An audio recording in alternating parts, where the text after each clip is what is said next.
আল্লাহর পয়গম্বর হযরত সুলাইমানকে আল্লাহ তাআলা গোটা পৃথিবীর শাসনভার দান করেছেন।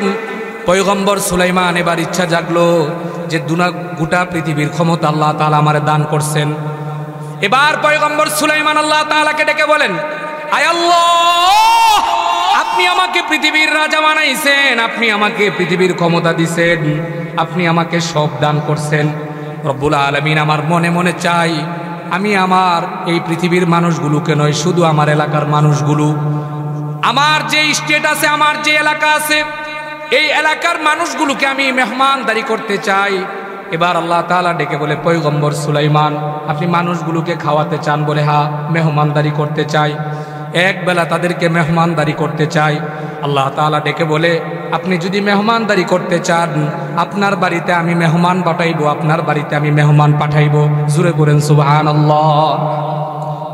আল্লাহ পয়গম্বর সুলাইমানকে ডেকে বলে, আপনার বাড়িতে আমি মেহমান পাঠাবো, আপনি মেহমানদারি শুরু করুন। এবার মুফাসসিরিনে কেরাম বলেন, সুলাইমান পয়গম্বরের কথা বাতাস শুনতো, সুলাইমান পয়গম্বরের কথা জিন শুনতো, সুলাইমান পয়গম্বরের কথা সমস্ত প্রাণীরা শুনতো। এবার পয়গম্বর সুলাইমান আলাইহিস সালাতু ওয়াস সালাম মানুষ সহ জিনদেরকে ডাইকায় না বলে, রব্বুল আলামিনের কাছে আমি বলছি আমার বাড়িতে মেহমান আনার জন্য। আল্লাহ তাআলা বলছেন তার পক্ষ থেকে তিনি মেহমান পাঠাইবেন, সুতরাং খাবার দাবার রান্না করার জন্য তিনি আমাকে ইজাজত দিয়েছেন। পয়গম্বর সুলাইমান ডেকে বলে, আয় বড় বড় পাতিল, বড় বড় ডেকসি বানাও। এবার আপনাদেরকে একটা অঙ্ক দিলে আপনি বুঝবেন। ধরেন আপনার বাড়িতে 2 কোটি মানুষের খাবার আপনি রান্না করবেন একসাথে, এইরকম ধরনের 2 কোটি মানুষ মেহমান আসবেন। ওই মানুষগুলোকে একসাথে বসাইয়া খাওয়ার জন্য কতটা পাতিল আপনার লাগবে হিসাব করে দেখুন। আল্লাহর পয়গম্বর সুলাইমান আলাইহিস সালাতু ওয়াস সালাম যেই পাতিলা বানাইলেন, একটা পাতিলার মধ্যে 30 লক্ষ মানুষের খাবার ধরে একসাথে রান্না করতে পারে একটা পাতিলা। এইরকম ধরনের প্রায় 300 পাতিলা পয়গম্বর সুলাইমান বানাইলেন। বানাইবার পরে সব পাতিলগুলো একসাথে চুলার মধ্যে দেবার পরে সব পাতিলগুলোর মধ্যে খাবারগুলো দিয়ে দিলেন। রান্না হচ্ছে। এবার রান্না যখন একটু দেরি হতে লাগলো, হঠাৎ করে দেখা যায় সমুদ্র থেকে বড় বড় আওয়াজ আসে। সমুদ্রের মধ্য থেকে বড় বড় একটা আওয়াজ, হুঙ্কার আসতেছেন। পয়গম্বর সুলাইমান এবার ইতস্তত করতেছেন, কি ব্যাপার? আমার এই রাজ্যের মধ্যে এতদিন পর্যন্ত এইরকম ধরনের কোনো বিকট আওয়াজ আমি শুনি নাই, কিন্তু আজকে এত বিকট আওয়াজ, কারণ কি? এবার পয়গম্বর সুলাইমান আল্লাহ তাআলাকে ডেকে বলে, আয় আল্লাহ, আমি আপনার কাছে মেহমানদারি চেয়েছিলাম, আপনি আমার কাছে মেহমানদারি চাওয়ার পরে আপনি বলছেন আমার বাড়িতে আপনি মেহমান পাঠাবেন। এতদিন পর্যন্ত আমি এইরকম আওয়াজ শুনি নাই, কি ব্যাপার? আল্লাহ তাআলা এবার ডেকে বলে, পয়গম্বর সুলাইমান, আপনি তো শুধু মানুষকে খাবার খাওয়াবার জন্য বলছিলেন, কিন্তু আপনি কি জানেন শুধু মানুষ নয়, জমিনের মধ্যে আরো মাখলুক এই জমিনের মধ্যে আছে।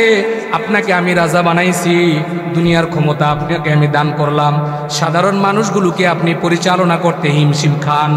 আপনার বাড়িতে আমি যেই মেহমান পাঠাবো বলেছিলাম, এটা দুনিয়ার কোনো মানুষ নয়, ওই সমুদ্রের মধ্যে যেই মাছের যেই রাজা আছে তাকে আমি বলেছিলাম পয়গম্বর সুলাইমান দাওয়াত খাওয়াইতে চাই, পয়গম্বর সুলাইমানের বাড়ির মধ্যে তোমাকে যেতে হবে।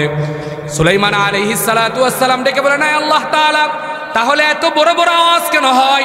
এবার আল্লাহ ডেকে বলে, এতদিন পর্যন্ত আপনি এই জন্য আওয়াজ শুনেন নাই, কারণ খাবার যথা সময় তাদের কাছে গিয়া পৌঁছায় গেছে, তারা খাবার খাইছে, কিন্তু দেখা যায় আপনার মেহমানদারির জন্য আরশের পক্ষ থেকে তাদের কোনো খাবার আসে নাই, এই জন্য তারা ক্ষুধার্ত হয়ে গেছে, পাগল হয়ে গেছে। সুলাইমান আলাইহিস সালাতু ওয়াস সালাম এবার ডেকে বলে, তাহলে আপনি আমাকে পাঠান, আমার যেই খাবারগুলো হয়েছে এই খাবারগুলোই তাকে আমি খাবার। আল্লাহর হাবিব বলেন, মানুষ দুনিয়ার মধ্যে আসার পরে তোমাদের জন্য 3টা কাজ, এর মধ্যে যখন জন্মগ্রহণ করা হয় 2টা কাজ আল্লাহর জন্য রেখে দেওয়া হয়। যখন আল্লাহর পক্ষ থেকে ফাইসালা হয়, মালাকুল মউতের কাজটা যখন সেরে দেওয়া হয়, মালাকুল মউত যখন এই কাজ, সমস্ত মানুষগুলো পাগল হয়ে যায়। বাড়ি বাড়ি, মহল্লা মহল্লা, বিভিন্ন জায়গার মধ্যে মসজিদের মাইক দিয়ে ঘোষণা হয়ে যায়, এমুকের ছেলে এমুক মারা গেছে, এমুকের সন্তান এমুক মারা গেছে। জোহরের নামাজের পরে জানাজা, আসরের নামাজের পরে জানাজা। বলে কিনা বলেন? কথা বলেন, বলেনি? আল্লাহর হাবিব বলেন, 3 কাজের মধ্যে 2 কাজ জন্মগ্রহণ করার পরে শেষ, বাকি 1 কাজ ওইটা বাকি থাকে যখন মালাকুল মউত তোমাকে থাবা দেয়। থাবা বড় কঠিন। এই থাবা থেকে পৃথিবীর কোনো মানুষ বাঁচার কোনো সুযোগ নাই। বড় বড় নেতা বলেন বাঁচার কোনো সুযোগ নাই, রাষ্ট্রপ্রধান বলেন বাঁচার কোনো সুযোগ নাই। পৃথিবীর কোনো মানুষ যারা দুনিয়ার মধ্যে আগমন করেছে, এই জানের থাবা থেকে কোনো মানুষ বাঁচার কোনো সুযোগ নাই। এবং এই মাসআলার উপর পৃথিবীর সব মানুষ এই জায়গার মধ্যে একমত, দুনিয়ার মধ্যে থাকার কোনো সুযোগ নাই। মৌত হবার পরে কবরে যাব, এইটাই সত্য। জোরে পড়েন সুবহানাল্লাহ। মৌত সত্য তো নাকি বলেন? কথা বলেন, মৌত সত্য নেই? মৃত্যু সত্য তো নাকি বলেন? বাঁচার কোনো সুযোগ নাই। মরহুম শামসুজ্জামান সাহেব বুঝেছেন। ওই কাজী নজরুল যে একটা কবিতা লিখেছিলেন, মসজিদের ওই পাশে আমায় কবর দিও ভাই, মসজিদের ওই পাশে আমায় খবর দিও ভাই, মুয়াজ্জিনের আজান যেন আমি শুনতে পাই। তিনি এই কথাটার অর্থ বুঝেছিলেন। তিনি হয়তোবা চিন্তা করেছিলেন, আমার এই যা কিছু আছে, আমার সম্পদ, আমার যশ, আমার খ্যাতি, আমার যা কিছু আছে, আমি যখন মারা যাব কোনো কিছু আমার সাথে যাবে না। আমি যখন মারা যাব আমার সন্তানরা আমার সাথে যাবে না। আমি যখন মারা যাব আমার বিবিরা আমার সাথে যাবে না। দুনিয়ার মধ্যে তো সুনাম কামাই করছি, এত কিছু করছি, আমি তো তিনাকে দেখি নাই, কিন্তু আমাদের বাপ মার মুখ থেকে তিনার সুনাম শুনি। ভালো একজন মানুষ গড়ার কারিগর ছিল, ভালো একজন মানুষ ছিল, আদর্শবান একজন শিক্ষক ছিল। কিন্তু দুনিয়ার যা কিছু আছে সব কিছু দুনিয়ার মধ্যে রয়ে গেছে। আল্লাহর হাবিব সাল্লাল্লাহু আলাইহি ওয়াসাল্লাম এবার ডেকে বলেন, মানুষ যখন দুনিয়া থেকে বিদায় নিয়ে চলে যায়, কবরের মধ্যে যখন তাকে দাফন করা হয়, তখন আল্লাহর পক্ষ থেকে নির্ধারিত দুইজন ফেরেশতা এসে হাজির হয়ে যায়। কবরের মধ্যে আসার পরে দুইজন ফেরেশতা এসে হাজির হয়ে যায়। এবার কবরের মধ্যে যখন সব মানুষগুলো এই লাশটাকে যখন শুয়া দিয়া 40 কদম যখন দূরে সরে যায়, এবং আল্লাহর পক্ষ থেকে দুইজন ফেরেশতা আসে, ওই লাশটাকে সুন্দর করে এরকম ভাবে উঠায়, এরকম ভাবে বসায়া দেয়। বসায়া দেওয়ার পরে আল্লাহর পক্ষ থেকে 3টা সওয়াল, অর্থাৎ 3টা প্রশ্ন আমাদেরকে দেওয়া আছে। সব জায়গার মধ্যে যদি আপনি যান, আপনাকে প্রশ্ন দেওয়া হয়, আপনি যদি প্রশ্নের উত্তর দিতে পারেন, তাহলে আপনার সাথে ভালো ব্যবহার করা হয়। আপনি ভালো একটা চাকরি নেবেন, আপনি যাওয়ার পরে আগে আপনাকে প্রশ্ন করা হয়, প্রশ্নের উত্তর যদি আপনি দিতে পারেন, তাহলে আপনাকে ভালো চাকরি দেওয়া হয়। যে কোনো জায়গার মধ্যে আপনি যান, আপনাকে সওয়াল করা হয়। এবার আল্লাহর হাবিব ডেকে বলেন, কবরের মধ্যে পাঠাইবার পর কবরের জিন্দিগির জন্য তোমাকে সওয়াল করা হবে না, দুনিয়ার জিন্দিগির জন্য তোমাকে সওয়াল করা হবে। আর যদি সওয়ালের পরিপূর্ণ উত্তর তুমি দিতে পারো, তোমার রব আল্লাহ তোমার সাথে ভালো ব্যবহার করবে। জুরে পড়েন সুবহানাল্লাহ। আর যদি কবরের মধ্যে তোমার সওয়ালের উত্তর তুমি ভালো না দিতে পারো, কবরের মধ্যে যাওয়ার পরে তোমার উত্তর যদি তুমি সঠিক না দিতে পারো, তখন থেকেই তোমার সাথে আল্লাহর পক্ষ থেকে যেই ব্যবহার দেওয়া আছে, সেই ব্যবহার তোমার সাথে করা শুরু হবে। 40 বছর হয়ে গেল, 60 বছর হয়ে গেল, 70 বছর হায়াত আমার হয়ে গেল, এখনো পর্যন্ত বালিশের সাথে মাথা লাগাইয়া কোনোদিনও কি আমি চিন্তা করছি, যদি আমি মারা যাই, কবরের মধ্যে আমার জন্য যে প্রশ্নগুলো আছে, এগুলো পূর্ণ আমি কখনো করছি? এগুলো আমি কখনো চিন্তা করি নাই, এইগুলো আমি কখনো খেয়াল করি নাই। যে আহারে, এতদিন পর্যন্ত আমি আমার বাবাকে আমি নিজে কাঁধে কইরা নিয়া কবরের মধ্যে আমি শোয়া দিয়ে আসলাম। বাপ এত কষ্ট করে আমাকে মানুষ বানাইলো, আমার জন্য লক্ষ লক্ষ টাকার সম্পদ রেখে দিয়া গেল। বাবা আমার জন্য দুনিয়ার মধ্যে ভালো ভালো জায়গা রেখে দিয়ে গিয়েছে। বাবা দুনিয়ার মধ্যে ভালো করে চলাফেরা করে নাই, আমাকে মানুষ করতে গিয়া ক্ষেতের মধ্যে কামলা দেয়, বিভিন্ন মানুষের কাছ থেকে হাওলাত কইরা ঋণ কইরা আমার জন্য টাকা আনছে। ঢাকাতে যখন কোনো সন্তানটাকে ভার্সিটির মধ্যে পড়ায়, সহজ সরল বাবাকে যখন ওই প্রান্ত থেকে ফোন দিয়া বলে, আব্বা আমি যে ডাকার মধ্যে আছি, আমার টাকা নাই পয়সা নাই, আপনি আমার জন্য টাকা পাঠান। বাবার কলিজা কখন সন্তানকে টাকা পাঠাবে পাগল হয়ে যায়। ঘরের মধ্যে যদি টাকা না থাকে, সমাজের বিভিন্ন মানুষের দরওয়াজায় গিয়া দৌড়ায় যে আমার সন্তানকে যদি আমি টাকা না দিতে পারি ভালোভাবে লেখাপড়া করতে পারবে না।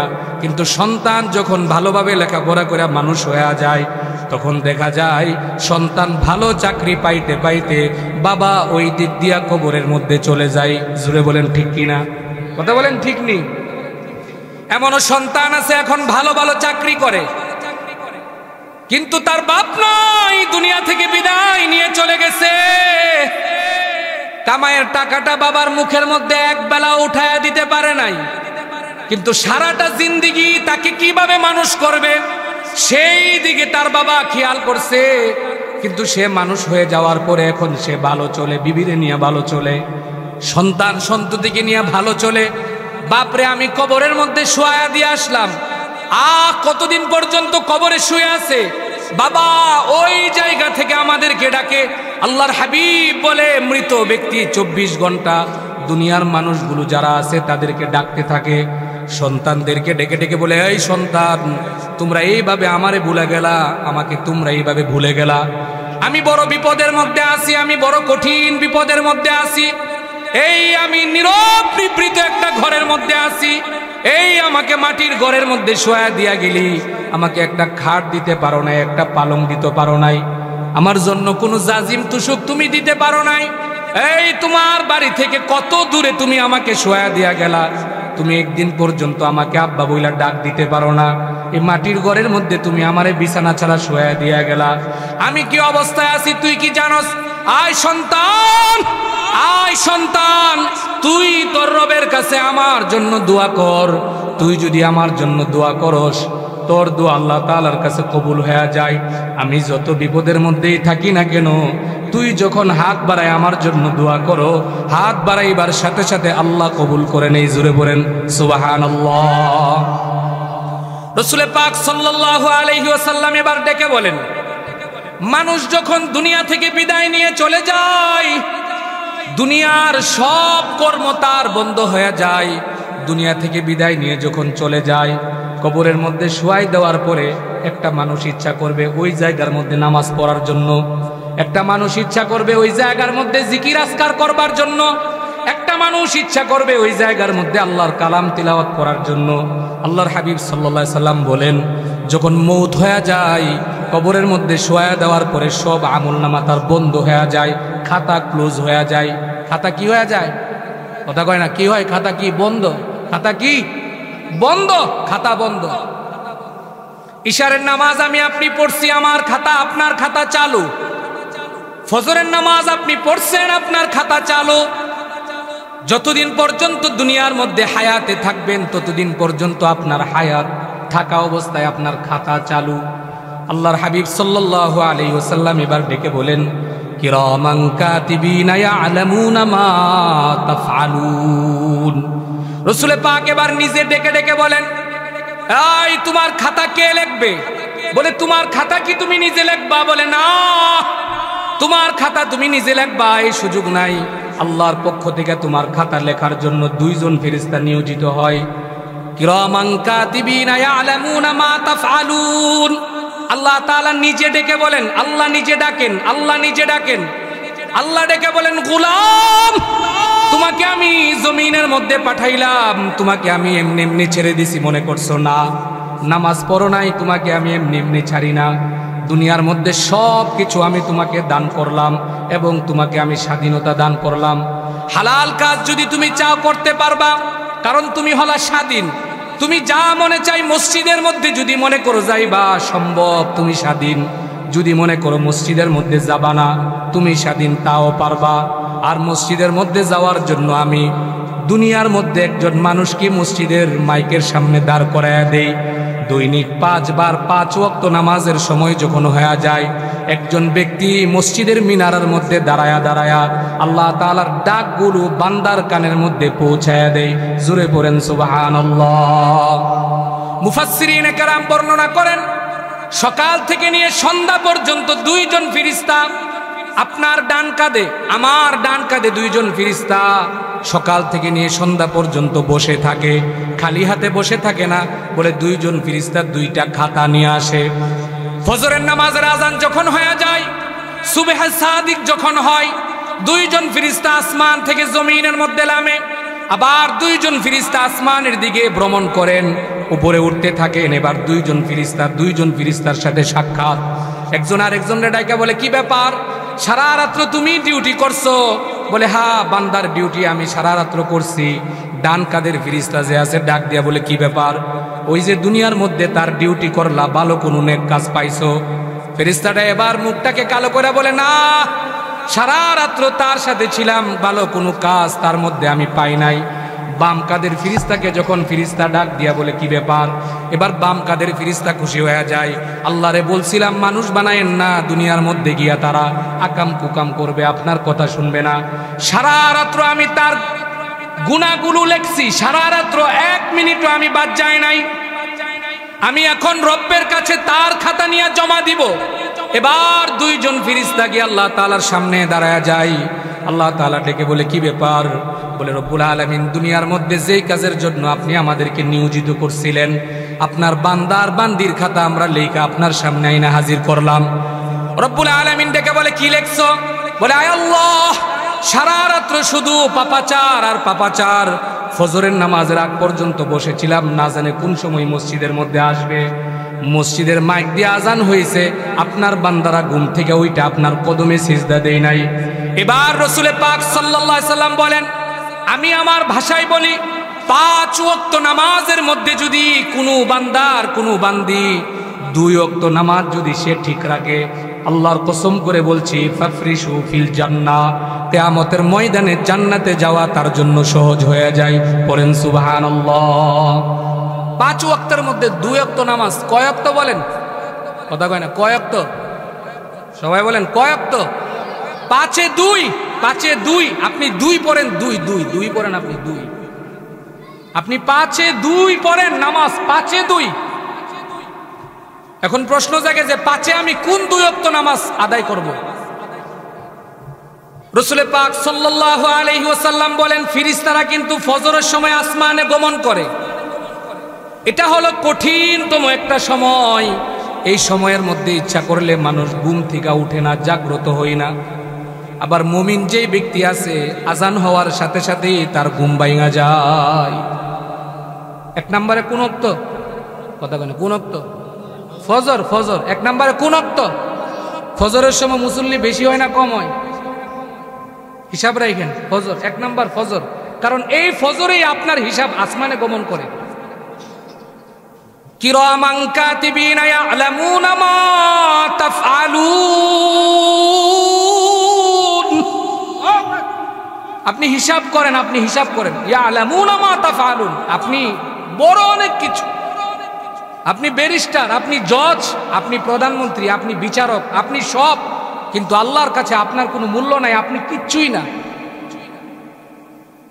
আবার আপনার কোনো শিক্ষা নাই, আপনি দুনিয়ার কোনো শিক্ষা গ্রহণ করেন নাই, আপনি অভাবের তাড়নায় আপনি কোনো শিক্ষা দুনিয়ার মধ্যে গ্রহণ করতে পারেন নাই।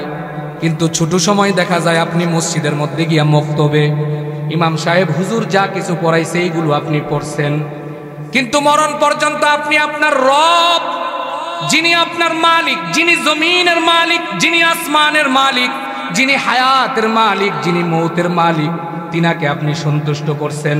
আল্লাহর হাবিব বলেন, এই মানুষটাই দুনিয়ার মধ্যে সবচাইতে শ্রেষ্ঠতম বান্দা। পড়েন সুবহানাল্লাহ। মরণের পরে বুঝা যাবে কেডা নেককার আর কেডা বদকার। মরণের পরে বুঝা যাবে কেডা হালাল খাইছে কেডা হারাম খাইছে। মরণের পরে বুঝা যাবে কে ভালো ছিল কে খারাপ ছিল। বাকি দুনিয়ার মধ্যে যা কিছুই বলেন এটা আপনার ব্যাপার, কারণ আল্লাহ আপনাকে স্বাধীন বানাইছে। আপনাকে পরাধীন বানাই নাই, রব আপনাকে স্বাধীন বানাইছে। আপনি সেজদা করতে মন চাইছে, আপনি সেজদা করতে পারবেন। আপনি সেজদা করতে মন চায় নাই, আপনি সেজদা করতে পারবেন না। রব ডেকে বলেন, কপাল একমাত্র আমার কদমে আমার গোলামির জন্য সেজদার জন্য বানাইছি। করেন সুবহানাল্লাহ। আমাদের কপাল এখন কোথায় সিজদার মধ্যে যায়? পীর সাহেবের কপালে গিয়া, পীর সাহেবের পায়ে গিয়া সেজদা করি। বলে তাজিমি সেজদা আমার পীর সাহেবকে। তাহলে রসুলের রোজার মধ্যে গিয়ে সেজদা করস না করছে কেটা তোরে? পৃথিবীর মধ্যে রসুলের চাইতে শ্রেষ্ঠ আর কেউ নাই। আছে বলেন, আছে? নাই। নবীর চাইতে শ্রেষ্ঠ আর কেউ নাই। বলে শুধু মানুষের মধ্য থেকে আমি নবীকে শ্রেষ্ঠ বানাইছি এমন তো নয়। বলে সমস্ত নবীদের চাইতে আমি শ্রেষ্ঠ আল্লাহ তাআলা বানায়া দিলাম। শেষ নবীকে আমি এমন এক মর্যাদাশীল বানাইলাম, বলে আসমান জমিন যা কিছু আছে তাদের মধ্যে শুধু শ্রেষ্ঠ বানাইলাম এমন তো নয়। বলে যত নবী পয়গম্বর দুনিয়ার মধ্যে আমি পাঠাইছি সবার চাইতে আমি শ্রেষ্ঠ বানায়া দিছি। জুরে পড়েন সুবহানাল্লাহ। এবার শ্রেষ্ঠ নবীর উম্মত যারা দুনিয়ার মধ্যে আছেন, আল্লাহ তাআলা ডেকে বলেন শুধু আপনাকে শ্রেষ্ঠ বানাইলাম এমন তো নয়। বলে আপনার উম্মত যারা আছে তাদেরকেও আমি শ্রেষ্ঠ বানায়া দিলাম। বলে আশরাফুল মাখলুকাত বানায়া দিলাম। দুনিয়ার সমস্ত মানুষগুলোকে আমি আশরাফুল মাখলুকাত বানাইলাম। 18,000 মাখলুক আমি আল্লাহ তাআলা দুনিয়ার মধ্যে সৃষ্টি করেছি। এবার পয়গম্বর সুলাইমান আলাইহিস সালাতু ওয়াস সালামের একটা ইতিহাস শুনুন। আল্লাহর পয়গম্বর হযরত সুলাইমানকে আল্লাহ তাআলা গোটা পৃথিবীর শাসনভার দান করেছেন। পয়গম্বর সুলাইমান এবার ইচ্ছা জাগলো যে গোটা পৃথিবীর ক্ষমতা আল্লাহ তাআলা আমারে দান করছেন। এবার পয়গম্বর সুলাইমান আল্লাহ তাআলাকে ডেকে বলেন, আয় আল্লাহ, আপনি আমাকে পৃথিবীর রাজা বানাইছেন, আপনি আমাকে পৃথিবীর ক্ষমতা দিছেন, আপনি আমাকে সব দান করছেন। রব্বুল আলামিন আমার মনে মনে চাই আমি আমার এই পৃথিবীর মানুষগুলোকে নয়, শুধু আমার এলাকার মানুষগুলো, আমার যে স্টেট আছে, আমার যে এলাকা আছে, এই এলাকার মানুষগুলোকে আমি মেহমানদারি করতে চাই। এবার আল্লাহ তাআলা ডেকে বলে, পয়গম্বর সুলাইমান আপনি মানুষগুলোকে খাওয়াতে চান? বলে হ্যাঁ, মেহমানদারি করতে চাই, এক বেলা তাদেরকে মেহমানদারি করতে চাই। আল্লাহ তাআলা ডেকে বলে, আপনি যদি মেহমানদারি করতে চান আপনার বাড়িতে আমি মেহমান পাঠাইবো, আপনার বাড়িতে আমি মেহমান পাঠাইবো। জুরে করেন সুবহানাল্লাহ। আল্লাহ পয়গম্বর সুলাইমানকে ডেকে বলে, আপনার বাড়িতে আমি মেহমান পাঠাবো, আপনি মেহমানদারি শুরু করুন।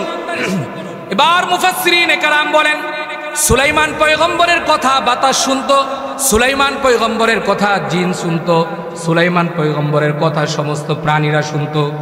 এবার পয়গম্বর সুলাইমান আলাইহিস সালাতু ওয়াস সালাম মানুষ সহ জিনদেরকে ডাইকায় না বলে, রব্বুল আলামিনের কাছে আমি বলছি আমার বাড়িতে মেহমান আনার জন্য। আল্লাহ তাআলা বলছেন তার পক্ষ থেকে তিনি মেহমান পাঠাইবেন, সুতরাং খাবার দাবার রান্না করার জন্য তিনি আমাকে ইজাজত দিয়েছেন। পয়গম্বর সুলাইমান ডেকে বলে, আয় বড় বড় পাতিল, বড় বড় ডেকসি বানাও। এবার আপনাদেরকে একটা অঙ্ক দিলে আপনি বুঝবেন। ধরেন আপনার বাড়িতে 2 কোটি মানুষের খাবার আপনি রান্না করবেন একসাথে, এইরকম ধরনের 2 কোটি মানুষ মেহমান আসবেন। ওই মানুষগুলোকে একসাথে বসাইয়া খাওয়ার জন্য কতটা পাতিল আপনার লাগবে হিসাব করে দেখুন। আল্লাহর পয়গম্বর সুলাইমান আলাইহিস সালাতু ওয়াস সালাম যেই পাতিলা বানাইলেন, একটা পাতিলার মধ্যে 30 লক্ষ মানুষের খাবার ধরে একসাথে রান্না করতে পারে একটা পাতিলা। এইরকম ধরনের প্রায় 300 পাতিলা পয়গম্বর সুলাইমান বানাইলেন। বানাইবার পরে সব পাতিলগুলো একসাথে চুলার মধ্যে দেবার পরে সব পাতিলগুলোর মধ্যে খাবারগুলো দিয়ে দিলেন। রান্না হচ্ছে। এবার রান্না যখন একটু দেরি হতে লাগলো, হঠাৎ করে দেখা যায় সমুদ্র থেকে বড় বড় আওয়াজ আসে। সমুদ্রের মধ্য থেকে বড় বড় একটা আওয়াজ, হুঙ্কার আসতেছেন। পয়গম্বর সুলাইমান এবার ইতস্তবোধ করতেছেন, কি ব্যাপার, আমার এই রাজ্যের মধ্যে এতদিন পর্যন্ত এইরকম ধরনের কোনো বিকট আওয়াজ আমি শুনি নাই, কিন্তু আজকে এত বিকট আওয়াজ, কারণ কি?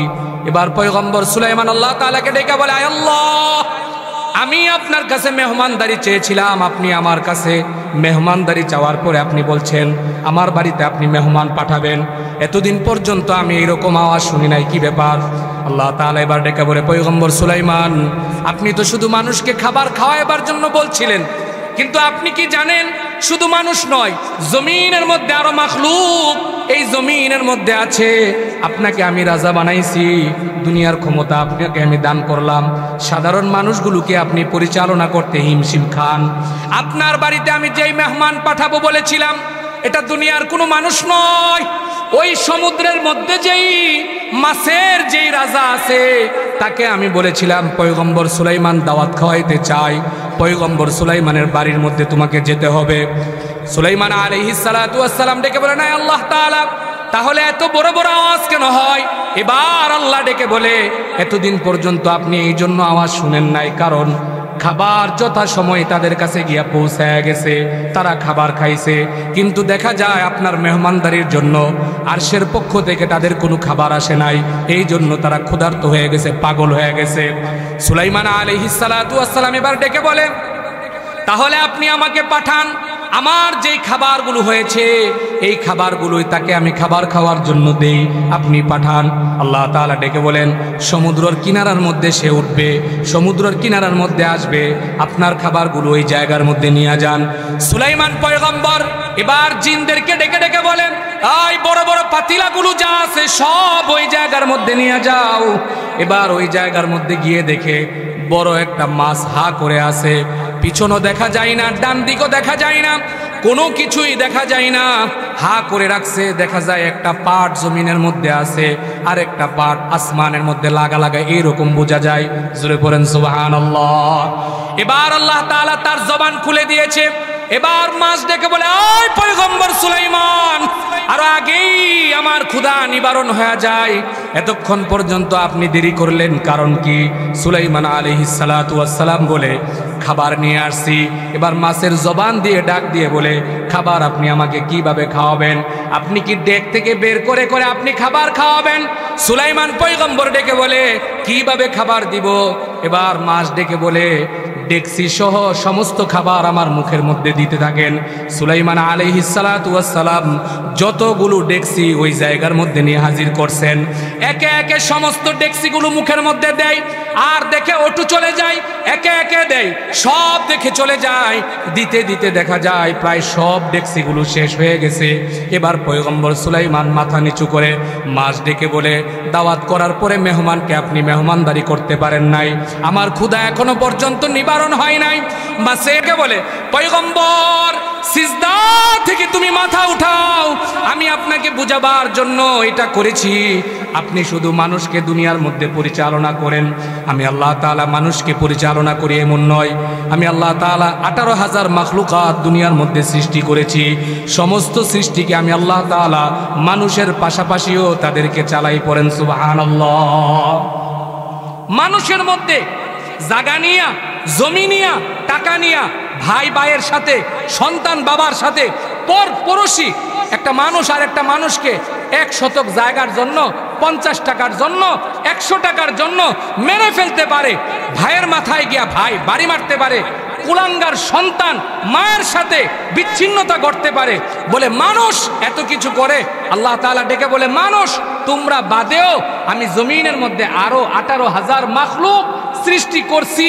কোনোদিনও তো কোনো কিছুর জন্য তারা দুনিয়ার মধ্যে কোনো ধরনের মানব বন্ধন করে নাই। ঠিক কিনা বলেন?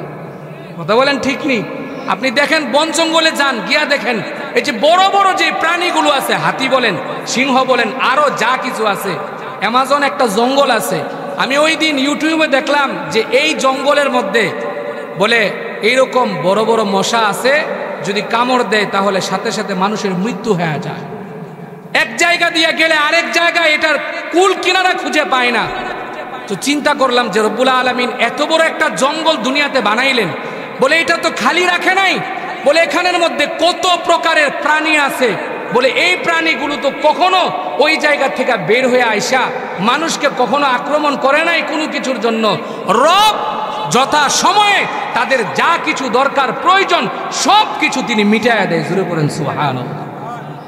আর মানুষ নাফরমান, এত কষ্ট কইরা নয়, এত মায়া কইরা, দয়া কইরা মানুষকে আল্লাহ তাআলা বানাইছেন। আল্লাহ তাআলা এবার ডেকে বলে, আমি তোমাদেরকে বানাইলাম।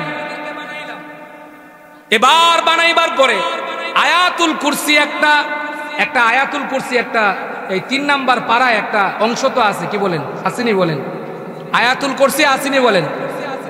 আল্লাহু লা ইলাহা ইল্লা হুয়াল হাইয়ুল কাইয়্যুম লা তাখুযুহু সিনাতু ওয়ালা নাওম লাহু মা ফিস সামাওয়াতি ওয়া মা ফিল আরদ মান যাল্লাযী ইয়াশফা'ু 'ইনদাহু ইল্লা বিইذনিহি ইয়া'লামু মা বাইনা আইদিহিম ওয়া মা খালফাহুম ওয়া লা ইউহীতুনা বিশাইইন মিন 'ইলমিহি ইল্লা বিমা শা'a ওয়াসি'a কুরসিয়ুহুস সামাওয়াতি ওয়াল আরদ ওয়া লা ইয়াউদুহু হিফযুহুমা ওয়া হুয়াল আলিয়ুল আযীম।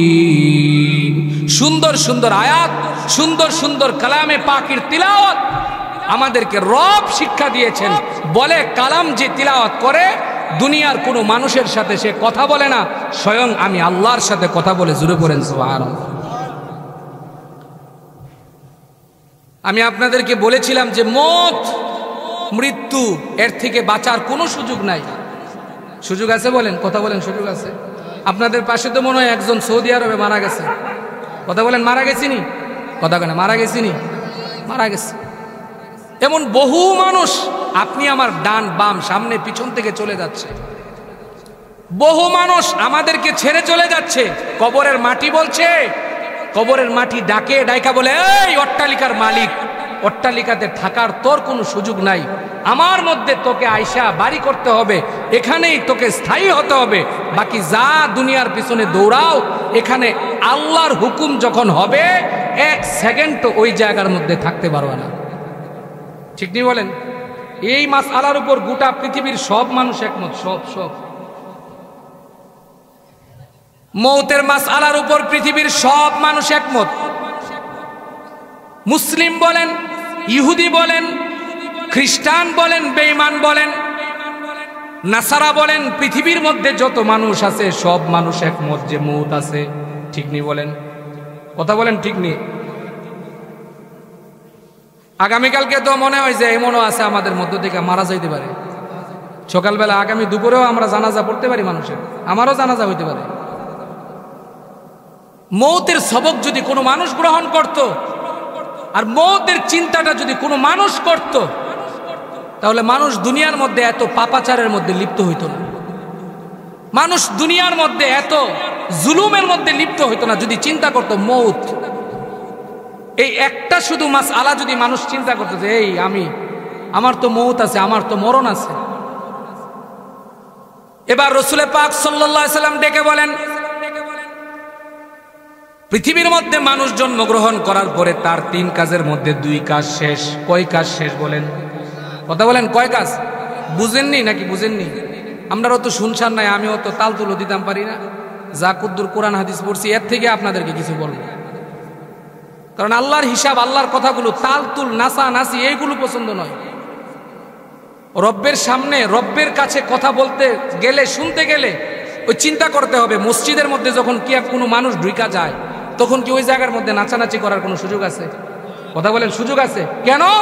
ওই জায়গার মধ্যে ঢুকার সময় আমি আমার মাথার মধ্যে এই বিষয়টা ঢুকাই যে আমি গোলাম, আর ওখানের মধ্যে মালিক আছে, রব আছে, রবের গোলামি করার জন্য ওখানে যাচ্ছি। সাবধান, ওখানে গিয়ে কোনো নাচানাচি করার সুযোগ নাই। ঠিক কিনা বলেন?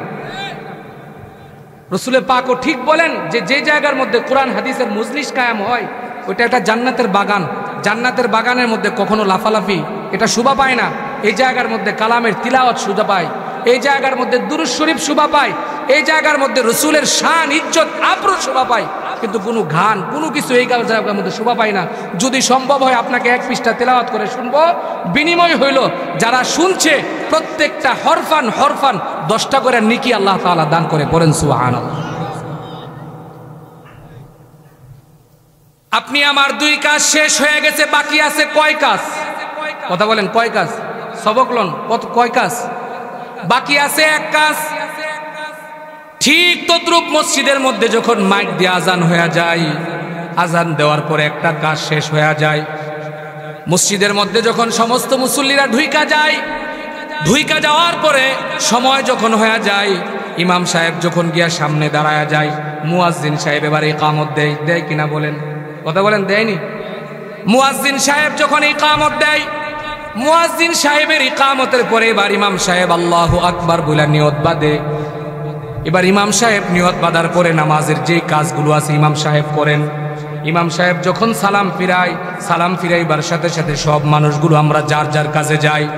এবার রাসূল পাক ডেকে বলেন, ওই যে নামাজ, বলে মৌতের এলান যখন মসজিদের মাইক দেয়া হয়ে যায়, ওই নামাজ যখন তোমার ঈদগার মধ্যে হয়ে যায়, চতুর্দিকের সব মানুষগুলো ওই জায়গার মধ্যে গিয়া দাঁড়া যায়। ওই জায়গার মধ্যে দাঁড়াইবার পরে যেই নামাজ হয় ওই নামাজের পরে আর ঘরে ফিরে আসার কোনো সুযোগ নাই। কবর নামর যেই বাড়ি আছে ওই বাড়ির মধ্যে তোমাকে দাফন করে দিয়া সমস্ত মানুষগুলো যার যার জায়গার মধ্যে গিয়া পৌঁছায়া যায়। আল্লাহর হাবিব এবার ডেকে বলেন, কুল মুতু বিগাইজিকুম ইন কুনতুম সাদিকিন। মৌত থেকে বাঁচাবার কোনো সুযোগ নাই, মৌত থেকে পালাবার কোনো সুযোগ নাই। পয়গম্বর সুলাইমান রাজপ্রাসাদের মধ্যে, তার রাজপ্রাসাদের মধ্যে যারা থাকে সব মানুষগুলোকে নিয়ে একত্রিত বসে আছেন। হঠাৎ করে মালাকুল মউত হযরত আজরাইল আলাইহিস সালাতু ওয়াস সালাম পয়গম্বর সুলাইমানের কাছে আয়েশা আগমন করলেন। সালাম দিয়া পয়গম্বর সুলাইমানের পাশে যখন বৈশা গেলেন, ওই জায়গার মধ্যে বসার পরে সাধারণ সব মানুষের সাথে কথা বললেন, কিন্তু হঠাৎ করে একটা মানুষের দিকে তাকাইলেন, একটা মানুষের দিকে তাকাইলেন। মালাকুল মউত যখন এই জায়গা থেকে চলে গেলেন, ওই জায়গার মধ্য থেকে মানুষটা এবার ডেকে বলেন, আল্লাহর পয়গম্বর, এতদিনের মধ্যে এই মানুষটাকে আপনার রাজপ্রাসাদের মধ্যে দেখি নাই, এই আগন্তুক ব্যক্তিকে আমি কোনোদিনও দেখি নাই, কিন্তু আজকে হঠাৎ দেখলাম। এবার পয়গম্বর সুলাইমান ডেকে বলেন, এটা দুনিয়ার কোনো মানুষ নয়, সাধারণ মানুষ নয়, তিনি হলেন মালাকুল মউত হযরত আজরাইল আলাইহিস সালাতু ওয়াস সালাম। প্রায় সময়তে আমার সাথে সাক্ষাৎ দেওয়ার জন্য আসে। লোকটা এবার ডেকে বলে, আপনার সাথে সাক্ষাৎ দিতে আসার পরে লোকটা আমার দিকে এমন ভাবে তাকাইলো, মালাকুল মউত, আমার কলিজা শুকায়া গেছে, আমার কলিজার সমস্ত পানি শুকায়া গেছে। সুলাইমান আলাইহিস সালাতু ওয়াস সালাম বলে, তাহলে তোমার জন্য কি করতে পারি? এবার লোকটা ডেকে বলে, পয়গম্বর, এই এরিয়া থেকে, এই জায়গা থেকে এমন কোন নির্জন জায়গার মধ্যে আপনি আমাকে দিয়ে দেন যে জায়গার মধ্যে মালাকুল মউত আমাকে দেখবে না। এবার আল্লাহর পয়গম্বর ডেকে বলে, মাটির নিচেও যদি তোমাকে আমি পাঠাই, মালাকুল মউত ওই জায়গার মধ্যে যেতে পারে? পারে কিনা বলেন? কথা বলেন, পারেনি? আইনামা তাকুনু ইউদরিকুমুল মাউত ওয়ালাউ কুনতুম ফি বুরুজিম মুশাইয়াদা। বলে, আপনাকে যদি 7 হাত মাটির নিচেও দেওয়া হয়, যদি ওই জায়গার মধ্যে আপনি বাড়ি করেন, মালাকুল মউত যখন আপনার কাছে আসার সময় হয়ে যাবে, পৃথিবীর কোনো মানুষ মালাকুল মউতের হাত থেকে আপনাকে বাঁচাইতে পারবে না। ঠিক কিনা বলেন? কথা বলেন, ঠিক নেই? এবার পয়গম্বর সুলাইমানকে আবার পিরাপিরি শুরু করলো যে, আপনি আমার দূরে সরাইয়া দেন। বুমাস নামক একটা দ্বীপ আছে, ওই জায়গার মধ্যে লোকটাকে ওই জায়গার মধ্যে পাঠাইয়া দিলেন। ওই লোকটা ওই জায়গার মধ্যে গিয়ে বসবাস শুরু করলেন। হঠাৎ করে আবার আজরাইল আলাইহিস সালাতু ওয়াস সালাম ওই জায়গার মধ্যে গিয়ে দাঁড়ায়া গেলেন। এবার লোকটা ডেকে বলে, আপনাকে আল্লাহর পয়গম্বরের দরবারের মধ্যে দেখেছিলাম, আবার এই জায়গার মধ্যে আপনি আইসা হাজির হয়ে গেলেন। এবার মালাকুল মউত আজরাইল আলাইহিস সালাতু ওয়াস সালাম ডেকে বলে, আমি যখন পয়গম্বর সুলাইমানের কাছে গেলাম, যাওয়ার পরে যখন আমি তোমাকে দেখলাম, দেখার পরে আমি চিন্তিত হয়ে গেলাম, কি ব্যাপার? সে তো ওই জায়গার মধ্যে থাকার কথা নয়, আল্লাহর পয়গম্বরের সাথে সে থাকার কথা নয়, সে তো ওই বুমাস নামক দ্বীপের মধ্যে থাকার কথা। ওই জায়গার মধ্যে তোমাকে দেখার সাথে সাথে তোমার দিকে আমি এমন কঠিন একটা নজর দিলাম, তোমার ওই জায়গার মধ্যে আমার প্রতি ভয় তৈরি হয়ে গেল। এই জায়গার মধ্যে তোমাকে স্থানান্তর করা হলো, কারণ হলো আল্লাহ তাআলা যখন তোমার নামের লিস্ট আমাকে দিয়েছেন জান কবজ করার জন্য, আমি ওই লিস্টার মধ্যে দেখতে পেলাম বুমাস নামক দ্বীপের মধ্যে তোমার জান কবজ করব। যখন পয়গম্বর সুলাইমানের দরবারের মধ্যে দেখলাম, পেরেশান হয়ে গেলাম। আল্লাহ তাআলা এবার ডেকে বলেন, বান্দা বান্দি, তোমাদেরকে দুনিয়ার মধ্যে আমি সৃষ্টি করলাম, সৃষ্টি করার পরে হায়াত আমি তোমাদেরকে দান করলাম। হায়াতের মালিক কে বলেন? সবাই বলেন, কে? হায়াতের মালিক হলেন এক আল্লাহ, রিজিকের মালিক হলেন এক আল্লাহ। আল্লাহ তাআলা ডেকে বলেন, মউত আমি একমাত্র তোমার জন্য নির্ধারিত করে রাখলাম। হিদায়াতের মালিক হলেন এক আল্লাহ। বলে, এই সমস্ত জিনিসগুলো আমার, এই সমস্ত জিনিসগুলোর উপর আমার নিয়ন্ত্রণ, এই সমস্ত জিনিসগুলো পৃথিবীর কোনো মানুষ করতে পারবে না, একমাত্র আমার নিয়ন্ত্রণ। এবার আজরাইল আলাইহিস সালাতু ওয়াস সালাম ডেকে বলেন, আয়, তোর নামের উপর যখন মৃত্যুর যেই কার্ডটা আমাকে দিয়েছে, আমি তো দেখছি বুমাস নামক দ্বীপের মধ্যে তোর মউত। আপনাদের ভাই হতে পারে, আপনাদের ভাতিজা হতে পারে, আত্মীয় স্বজন হতে পারে, যিনি সৌদি আরবের মধ্যে মৃত্যুবরণ করছেন, আল্লাহ তাআলা ওই জায়গার মধ্যে তার মউত লিখে রাখছিলেন। ঠিক কিনা বলেন? কথা বলেন, ঠিক নেই? মউত এই মৌতের উপর, মৃত্যুর উপর বিশ্বাস স্থাপন করুন। আর কিচ্ছু দরকার নাই, ধাক্কাধাক্কিও ধরার দরকার নাই, ঠেলাঠেলিও করার দরকার নাই, কেউরে কাফেরও বলার দরকার নাই, কেউরে কুচ্ছু বলার দরকার নাই। আপনি আপনার নিজের হিসাব ঠিক করুন, মৌতের চিন্তা করুন, আর চিন্তা করুন মিজানের চিন্তা করুন, ফুলসিরাতের চিন্তা করুন। এই সমস্ত বিষয়গুলো যদি একটা মানুষ তার যে মেধা আছে, জ্ঞান আছে, এইটা দিয়ে যদি কোনো মানুষ হেলায় যে মৌতের পরে তো আমার কবর, কবরের পরে মিজান, কবরের পরে ফুলসিরাত, এই সমস্ত যে ঘাটিগুলো আছে, এখানে আমি কতটুকু সামান বানায় লইলাম বাঁচবার জন্য, তাহলে আপনার চলাটা যথেষ্ট হয়ে যাবে। ঠিক কিনা বলেন? কথা বলেন ঠিক নেই? মালাকুল মউত এবার ডেকে বলে, তোর জায়গা এই জায়গার মধ্যেই ছিল, এখানেই তোকে জান কবজ করার জন্য আমাকে এজাজত দেওয়া হয়েছিল, কিন্তু ওই জায়গার মধ্যে আমি তোরে দেখলাম, দেখে চিন্তা করলাম কি ব্যাপার এখানে কেন? ওই জায়গার মধ্যে যখন লোকটার জান কবজ করা হলো, আবার আজরাইল আলাইহিস সালাতু ওয়াস সালাম আল্লাহর পয়গম্বরের সাথে যখন আবার সাক্ষাতে গেল, হঠাৎ করে সুলাইমান পয়গম্বর এবার ডেকে বলে, কি ব্যাপার? এর আগের বার যে আপনি আসছিলেন, এর আগের বার আসার পরে আমার এই মজলিসের মধ্য থেকে আমার এই রাজপ্রাসাদের একজন কর্মচারী, সে আপনাকে দেখে অনেক ভয় পাইছে, কিন্তু সেই জায়গার মধ্যে থাকতে চাই নাই, বুমাস নামক দ্বীপের মধ্যে থাকার জন্য সে আমাকে অনুরোধ করছে, আমি ওই জায়গার মধ্যে তাকে থাকার জন্য পাঠিয়ে দিয়েছি। এবার মালাকুল মউত আজরাইল মুস্কি হাসি দিয়া বলে, আয় পয়গম্বর, আপনার সাথে যখন আমি সাক্ষাৎ দিলাম, আপনার সাথে যখন সাক্ষাৎ দিলাম, কথাবার্তা যখন আপনার সাথে আমি বললাম, হঠাৎ করে যখন তার দিকে আমার নজর গেল, হঠাৎ করে তার দিকে নজর যাওয়ার পরে তার চেহারা চোখের সামনে ভাসলো। আল্লাহর পক্ষ থেকে জান কবজ করার জন্য বুমাস নামক দ্বীপের মধ্যে আমাকে এজাজত দেওয়া হয়েছে। এই জায়গার মধ্যে দেখার পরে আমি পেরেশান হয়ে গেলাম। মৃত্যু তো তার বুমাস নদীতে, মৃত্যু তো বুমাস নামক দ্বীপের মধ্যে হবে, কিন্তু এই জায়গার মধ্যে সে কি করে? এইটা দেখার পরে তার দিকে আমি আমার চক্ষুগুলো বড় করে দিলাম, কিন্তু চক্ষুর মধ্যে আগুন দাউ দাউ করে জ্বলতেছে দেখতে পাইছে।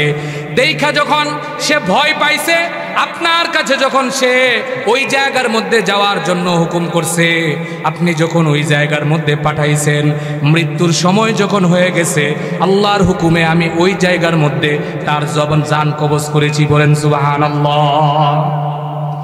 এবার শেষ সবক হলো, আপনাদেরকে বলি, কবরের মধ্যে যাওয়ার পরে সব মানুষগুলো যখন আস্তে আস্তে দূরে সরে আসবে, এবার কবরের মধ্যে যখন সব মানুষ যায়, যাওয়ার পরে তিনজন মানুষ কবরের মধ্যে লামে কিনা বলেন? কথা বলেন, লামিনি?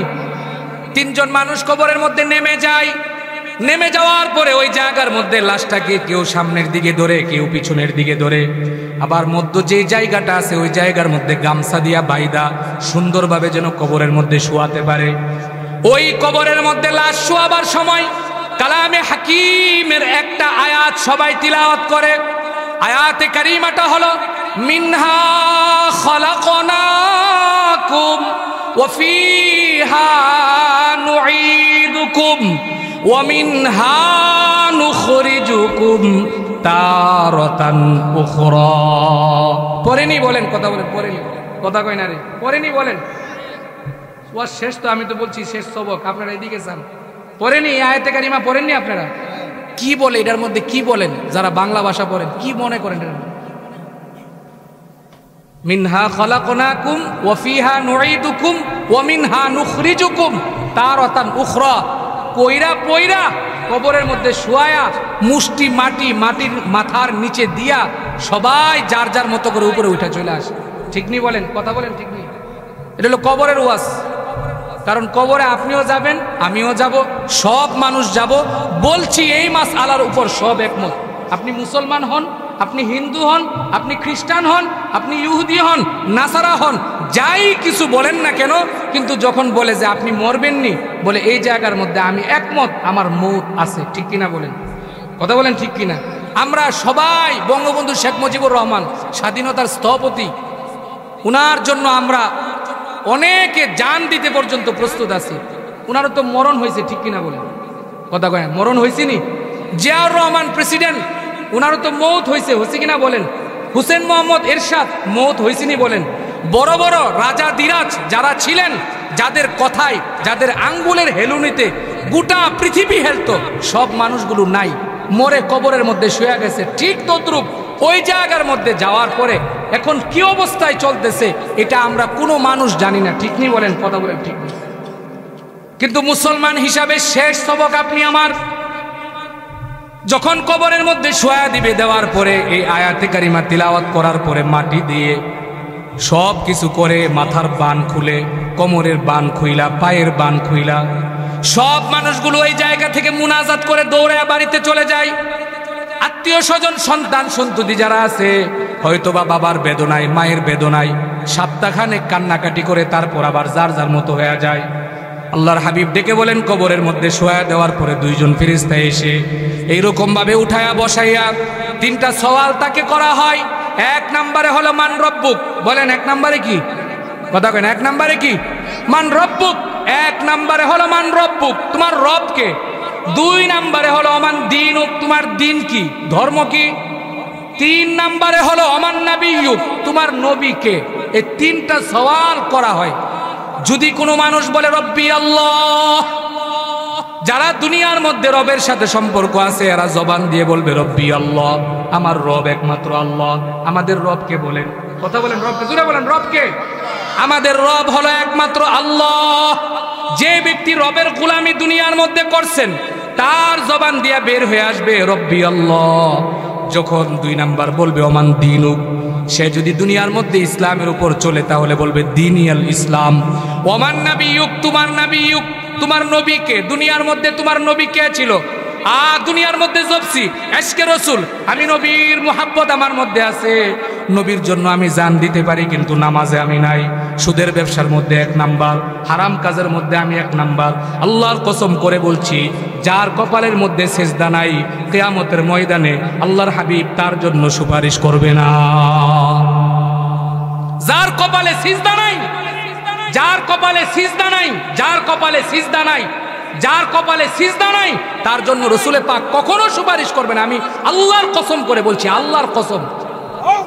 সিজদা যার কপালে নাই সে কখনো রসুলে পাকের এশকে রসুল, এশকে মুহাব্বতে সে কিছু করতে পারে না।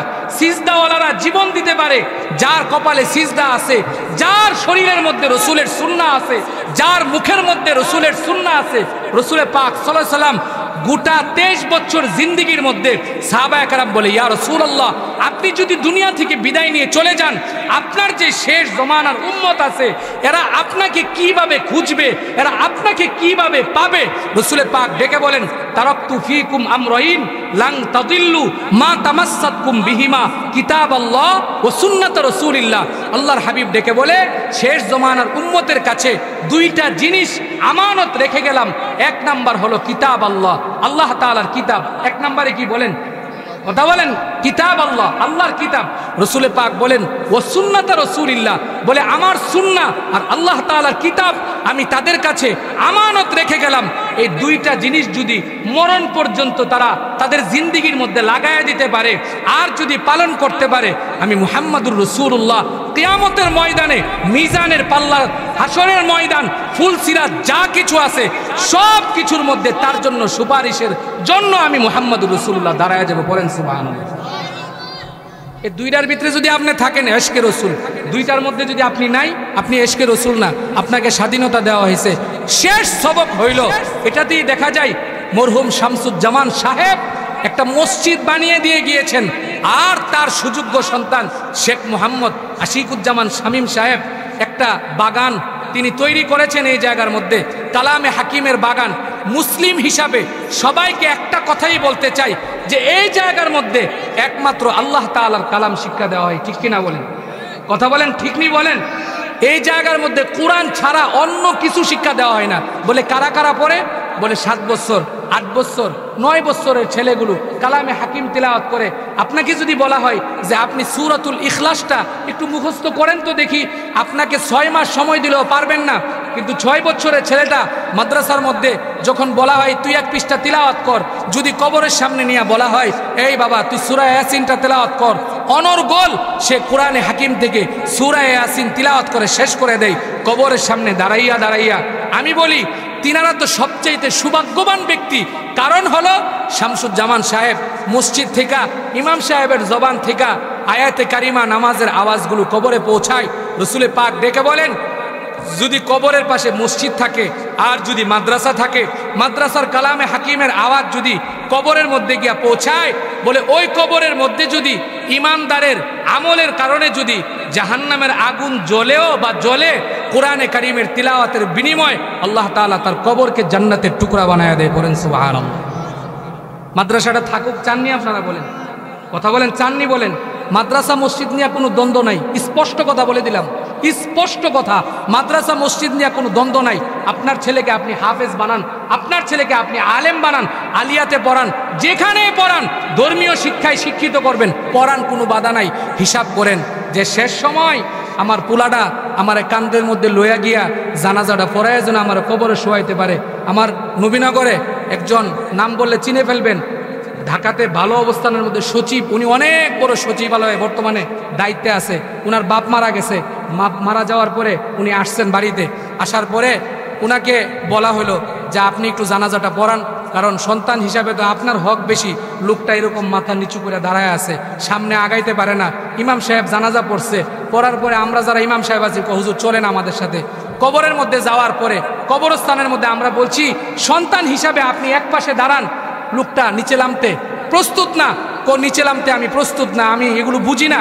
তাহলে কি সন্তান রেখে দিয়া গেল? যে সন্তান জানাজার ইমামতির মধ্যে দাঁড়াইতে পারে না বাবার, যে সন্তান অন্তত পক্ষে সপ্তাহ হোক, মাসে হোক, বছরে একবার হলেও বাপমার কবরের মধ্যে দাঁড়াইয়া দাঁড়াইয়া রব্বির হামহুমা পড়তে পারে না, এদের মতো কপাল পোড়া সন্তান আর আসমানের নিচে জমিনের উপরে নাই। আপনার বাবা তো আপনাকে ওয়ারিস হিসাবে রেখে দিয়ে গিয়েছে।